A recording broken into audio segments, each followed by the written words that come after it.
ਅਗਲੀ ਖਬਰ ਵੱਲ ਚੱਲੀਏ।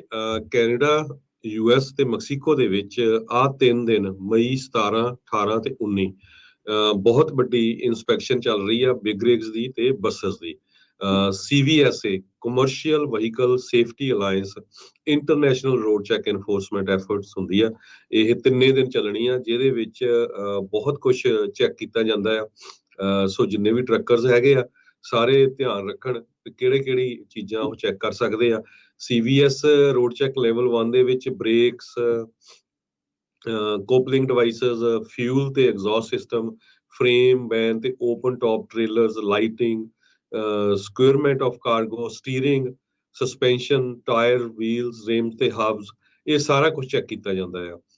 ਕਹਿੰਦੇ ਭਈ 15 ਟਰੱਕ ਜਾਂ ਬੱਸਿਸ 1 ਮਿੰਟ ਦੇ ਵਿੱਚ ਚੈੱਕ ਕੀਤੀਆਂ ਜਾਂਦੀਆਂ ਆ। ਇਹ 3 ਦਿਨ 72 ਘੰਟੇ ਇੰਸਪੈਕਸ਼ਨ ਚੱਲਣੀ ਹੈਗੀ ਆ। ਜਦੋਂ ਤੋਂ ਇਹ ਪ੍ਰੋਗਰਾਮ ਸ਼ੁਰੂ ਹੋਇਆ ਸਨ 1988 ਤੋਂ 1.4 ਮਿਲੀਅਨ ਜਾਣੀ ਕਿ 14 ਲੱਖ ਬਿਗ ਰਿਗਸ ਤੇ ਬੱਸਿਸ ਇਸ ਪ੍ਰੋਗਰਾਮ ਦੇ ਤਹਿਤ ਚੈੱਕ ਕੀਤੀਆਂ ਜਾ ਚੁੱਕੀਆਂ। ਜੀ, ਸੋ ਤਿੰਨੇ ਮੁਲਕ ਜਿੱਦਾਂ ਹਰਜੋਤ ਜੀ ਨੇ ਦੱਸਿਆ US ਦੇ ਨਾਲ ਕੈਨੇਡਾ ਤੇ ਮੈਕਸੀਕੋ ਦੇ ਵਿੱਚ ਮਿਲ ਕੇ ਉੱਥੋਂ ਦੀਆਂ ਜਿਹੜੀਆਂ ਲਾ ਇਨਫੋਰਸਮੈਂਟ ਏਜੰਸੀਜ਼ ਆ ਉਹ ਮਿਲ ਕੇ ਜਿਹੜੇ ਚੈਕਿੰਗ ਜਿਹੜੀਆਂ ਕੀਤੀਆਂ ਜਾਂਦੀਆਂ ਨੇ। ਸੋ ਇਹ 72 ਘੰਟਿਆਂ ਦੇ ਵਿੱਚ ਕਹਿੰਦੇ ਇਸ ਵਾਰ ਰੋਡ ਚੈੱਕ 2022 ਦਾ ਮੁੱਖ ਫੋਕਸ ਵੀਲ ਐਂਡਸ ਨੂੰ ਲੈ ਕੇ ਜਿਹੜਾ ਉਹ ਹੋਊਗਾ। ਸੋ ਜਿੰਨੇ ਵੀ ਡਰਾਈਵਰ ਚੱਲ ਰਹੇ ਨੇ ਰੋਡਸ ਦੇ ਉੱਤੇ ਭਾਈ ਇਹਨਾਂ ਚੀਜ਼ਾਂ ਦਾ ਵਿਸ਼ੇਸ਼ ਧਿਆਨ ਰੱਖਿਓ। ਜੇ ਕਿਤੇ ਮਾੜੇ ਮੋਟੇ 1-2 ਮਿੰਟ ਬਚਾਉਣ ਦੇ ਲਈ ਤੁਸੀਂ ਕਈ ਵਾਰੀ ਪ੍ਰੀ ਟ੍ਰਿਪ ਇੰਸਪੈਕਸ਼ਨ ਵਗੈਰਾ ਨੂੰ ਕਾਹਲੀ ਦੇ ਨਾਲ ਕਰ ਜਾਂਦੇ ਹੋ ਜਾਂ ਮਿਸ ਕਰ ਜਾਂਦੇ ਹੋ, ਇਸ ਵਾਰ ਨਾ ਕਰਿਓ। ਸੋ ਕਹਿੰਦੇ ਵੀ ਲੈਵਲ 1 ਦੀਆਂ 4 ਆਊਟਕਮ ਹੋ ਸਕਦੇ ਆ। ਇੱਕ ਤਾਂ ਸਭ ਤੋਂ ਵਧੀਆ ਹੱਲ ਹੀ ਹੋਊਗਾ ਵੀ ਵਹੀਕਲ ਪਾਸ ਹੋ ਜਾਂਦਾ ਹੈ, ਕੋਈ ਵਾਇਲੇਸ਼ਨ ਨਹੀਂ। ਕਈ ਵਾਰੀ ਹੁੰਦਾ ਵੀ ਵਾਇਲੇਸ਼ਨ ਲੱਭਦੀ ਆ ਪਰ ਇੰਨੀ ਕ੍ਰਿਟੀਕਲ ਨਹੀਂ ਹੁੰਦੀ ਤੇ ਇਸ ਕਰਕੇ ਉਹਨਾਂ ਨੂੰ ਉਹ ਉੱਥੋਂ ਜਾਣ ਜਿਹੜੇ ਉਹ ਦਿੰਦੇ ਆ। ਕਈ ਵਾਰੀ ਕ੍ਰਿਟੀਕਲ ਵਹੀਕਲ ਇੰਸਪੈਕਸ਼ਨ ਵੀ ਹੁੰਦੀਆਂ ਆ ਪਰ ਉਹ ਆਊਟ ਆਫ ਸਰਵਿਸ ਕੰਡੀਸ਼ਨਸ ਵਾਲੀਆਂ ਨਹੀਂ ਹੁੰਦੀਆਂ, ਫਿਰ ਵੀ ਜਿਹੜਾ ਉਹ ਚੱਲ ਜਾਂਦਾ। ਪਰ ਉਸ ਦੇ ਹਿਸਾਬ ਦੇ ਨਾਲ ਵਾਇਲੇਸ਼ਨਸ ਦੇ ਹਿਸਾਬ ਨਾਲ ਫਿਰ ਦੇਖਦੇ ਆ ਵੀ ਵਹੀਕਲ ਦਾ ਬਾਅਦ 'ਚ ਕੀ ਕੀਤਾ ਜਾਂਦਾ ਆ। ਤੇ ਇੱਕ ਹੁੰਦੀ ਆ ਵੀ ਬੜੀ ਜ਼ਿਆਦਾ ਤਗੜੀ ਜਿਹੜੀ ਵਾਇਲੇਸ਼ਨ ਜਿਹਨੂੰ ਆਊਟ ਆਫ ਸਰਵਿਸ ਵਾਇਲੇਸ਼ਨ ਕੀਤੀ ਜਾਂਦੀ ਆ। ਜਿਸ ਦੇ ਜੇ ਤੁਹਾਡੀ ਆਊਟ ਆਫ ਸਰਵਿਸ ਵਾਇਲੇਸ਼ਨ ਆ ਜਾਂਦੀ ਆ ਤੁਹਾਨੂੰ ਉਹਨਾਂ ਨੇ ਟਰੱਕ 'ਚੋਂ ਲਾ ਕੇ ਤੁਹਾਨੂੰ ਤੇ ਤੁਹਾਡੇ ਟਰੱਕ ਨੂੰ ਜਿਹੜਾ ਸਾਈਡ ਤੇ ਖਿਲਾਰ ਲੈਣਾ ਆ। ਫਿਰ ਕੋਈ ਹੋਰ ਆਊਗਾ ਉਸ ਟਰੱਕ ਨੂੰ ਠੀਕ ਕਰੂਗਾ ਤੇ ਫਿਰ ਜਿਹੜਾ ਆ ਉਸ ਨੂੰ ਚਲਾ ਕੇ ਉੱਥੋਂ ਕੱਢਿਆ ਜਿਹੜਾ ਉਹ ਜਾ ਸਕਦਾ ਆ। ਸੋ 72 ਘੰਟੇ 3 ਦਿਨ ਲਗਾਤਾਰ ਇਹ ਜਿਹੜੀਆਂ ਇੰਸਪੈਕਸ਼ਨਸ ਆ ਰੋਡ ਚੈੱਕ ਹੋਣਾ ਆ। ਅਮਰੀਕਾ ਦੇ ਸਾਰੇ ਹੀ ਜਿਹੜੀਆਂ ਸਟੇਟਸ ਆ ਉਸ ਦੇ ਵਿੱਚ ਨਾਲ ਦੇ ਨਾਲ ਕੈਨੇਡਾ ਤੇ ਮੈਕਸੀਕੋ ਦੇ ਵਿੱਚ ਵੀ। ਸੋ ਇਹਦਾ ਮਤਲਬ ਇਹ ਨਹੀਂ ਵੀ ਜੇ ਇਸ ਵਾਰ ਉਹਨਾਂ ਨੇ ਵੀਲੈਂਡ ਦੇ ਉੱਤੇ ਜ਼ਿਆਦਾ ਫੋਕਸ ਕਰਨਾ ਆ ਤਾਂ ਬਾਕੀ ਜਿਹੜੀਆਂ ਵਾਇਲੇਸ਼ਨਸ ਦਾ ਉਹ ਧਿਆਨ ਨਹੀਂ ਦੇਣਗੇ। ਉਹਨਾਂ ਨੇ ਉਹ ਵੀ ਜਿਹੜੀਆਂ ਵਾਇਲੇਸ਼ਨਸ ਦੇ ਉੱਤੇ ਜਿਹੜਾ ਉਹ ਧਿਆਨ ਦਊਗਾ। ਆਵਰਸ ਆਫ ਸਰਵਿਸ ਦੀਆਂ ਵਾਇਲੇਸ਼ਨ, ਲਾਈਟਨਿੰਗ ਵਾਇਲੇਸ਼ਨਸ ਉਸ ਦੇ ਉੱਤੇ ਵੀ ਕਹਿੰਦੇ ਆ ਵੀ ਉਹਨਾਂ ਨੇ ਪਿਛਲੇ ਸਾਲ ਜ਼ਿਆਦਾ ਫੋਕਸ ਕੀਤਾ ਸੀਗਾ। ਸੋ ELDਆਂ ਨੂੰ ਵੀ ਜਿਹੜਾ ਉਹ ਚੱਜ ਦੇ ਨਾਲ ਖੰਗਾਲ ਕੇ ਜਿਹੜਾ ਉਹ ਦੇਖ ਸਕਦੇ ਨੇ। ਸੋ ਆਪਣਾ ਪੇਪਰ ਵਰਕ ਵੈਸੇ ਵੀ ਆਲ ਦਾ ਟਾਈਮ ਵੈਸੇ ਵੀ ਵਧੀਆ ਰੱਖੋ।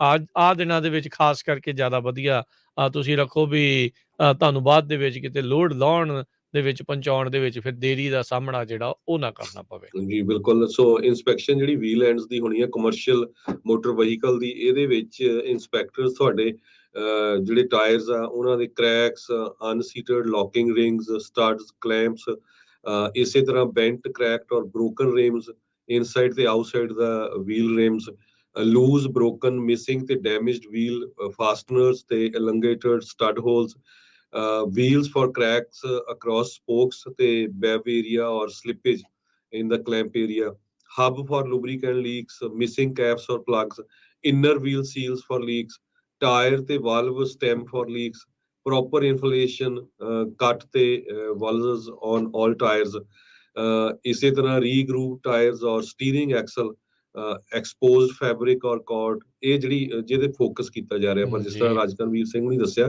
ਵੀ ਹੋਰ ਚੀਜ਼ਾਂ ਦੇ ਉੱਤੇ ਵੀ ਉਹ ਚੈੱਕ ਕਰਨਗੇ। ਡਿਬਰੀ ਬਿਟਵੀਨ ਦਾ tyres, markings on tires that will exclude its use on steering axle, tires touching one another or any part of the vehicle, ਇਹਨਾਂ ਦੇ ਉੱਤੇ ਫੋਕਸ ਕੀਤਾ ਜਾਊਗਾ। ਸੋ ਜਿੰਨੇ ਵੀ ਸਾਡੇ ਟਰੱਕਰ ਵੀਰ ਸੁਣਦੇ ਹੈਗੇ ਆ ਪਲੀਜ਼ ਇਹਦੇ ਤੇ ਧਿਆਨ ਰੱਖੋ। 72 ਘੰਟੇ ਬਹੁਤ ਕਰੂਸ਼ੀਅਲ ਆ।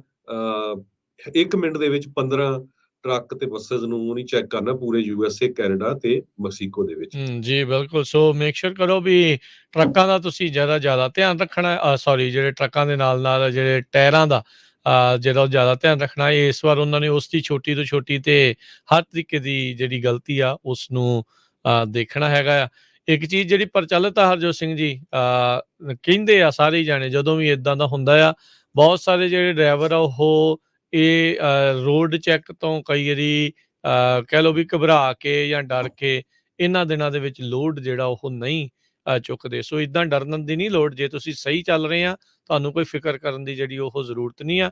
ਬਸ ਇਹ ਵੀ ਆਪਣਾ ਪੇਪਰ ਵਰਕ ਤੇ ਇਹ ਸਾਰੀਆਂ ਚੀਜ਼ਾਂ ਆ, ਇੰਸਪੈਕਸ਼ਨਸ ਆਪਣੀਆਂ ਜਿਹੜੀਆਂ ਉਹ ਪੂਰੀਆਂ ਅਪ ਟੂ ਡੇਟ ਰੱਖੋ। ਸੋ ਕੱਲਾ ਉਹਨਾਂ ਦਾ ਵੀਲਸ ਦੇ ਉੱਤੇ ਹੀ ਫੋਕਸ ਇਹਨਾਂ ਦਾ ਉਹ ਜ਼ਿਆਦਾ ਆ, ਪਰ ਇਹ ਨਹੀਂ ਆ ਵੀ ਆਵਰ ਆਫ ਸਰਵਿਸ ਤੇ ਬਾਕੀ ਸਾਰੀਆਂ ਚੀਜ਼ਾਂ ਦੀ ਉਹ ਪੜਤਾਲ ਜਿਹੜੀ ਉਹ ਨਹੀਂ ਕਰਨਗੇ। ਉਹਨਾਂ ਦੇ ਉੱਤੇ ਵੀ ਜਿਹੜੀ ਉਹਨਾਂ ਦੀ ਨਜ਼ਰ ਰਹਿਣੀ ਆ। 17 ਜਿਹੜਾ ਅੱਜ ਦਾ ਦਿਨ ਹੈਗਾ ਮੰਗਲਵਾਰ, ਬੁੱਧਵਾਰ ਤੇ ਵੀਰਵਾਰ, 17, 18, 19 ਮਈ ਨੂੰ ਇਹ ਜਿਹੜਾ ਇਸ ਵਾਰ ਚੱਲ ਰਿਹਾ। ਹਰ ਸਾਲ ਇਹ 3 ਦਿਨ ਦਾ 72 ਘੰਟੇ ਦਾ ਜਿਹੜਾ ਰੋਡ ਚੈੱਕ ਕੈਂਪੇਨ ਆ ਉਹ ਚੱਲ ਰਿਹਾ। ਜਿੱਦਾਂ ਹਰਜੋਤ ਜੀ ਨੇ ਪਹਿਲਾਂ ਦੱਸਿਆ 1988 ਤੋਂ ਇਹਨਾਂ ਨੇ ਇਸ ਦਾ ਕੰਮ ਜਿਹੜਾ ਉਹ ਸ਼ੁਰੂ ਕੀਤਾ ਆ। ਬਹੁਤ ਸਾਰੇ ਜਿਹੜੇ ਹਰਜੋਤ ਸਿੰਘ ਜੀ ਲੋਕ ਨੇ, ਬਹੁਤ ਸਾਰੇ ਜਿਹੜੇ ਟਰੱਕਰਸ ਆ ਉਹ ਫਿਰ ਇਹ ਚੀਜ਼ਾਂ ਸ਼ਰਤਾਂ ਜੇ ਉਹਨਾਂ ਦੀਆਂ ਉਹ ਪੂਰੀਆਂ ਨਹੀਂ ਹੁੰਦੀਆਂ ਤਾਂ ਆਊਟ ਆਫ ਸਰਵਿਸ ਵੀ ਜਿਹੜੇ ਉਹ ਹੋ ਜਾਂਦੇ ਨੇ। ਸੋ ਉਸ ਚੀਜ਼ ਤੋਂ ਬਚਣ ਦੇ ਲਈ ਆਪਣਾ ਸਾਰਾ ਕੁਝ ਅਪ ਟੂ ਡੇਟ ਟਿੱਚ ਬਟਾ ਟਿੱਚ ਰੱਖੋ ਜਿਹਨੂੰ ਆਖਿਆ ਜਾਂਦਾ ਆ। ਜੀ। ਸੋ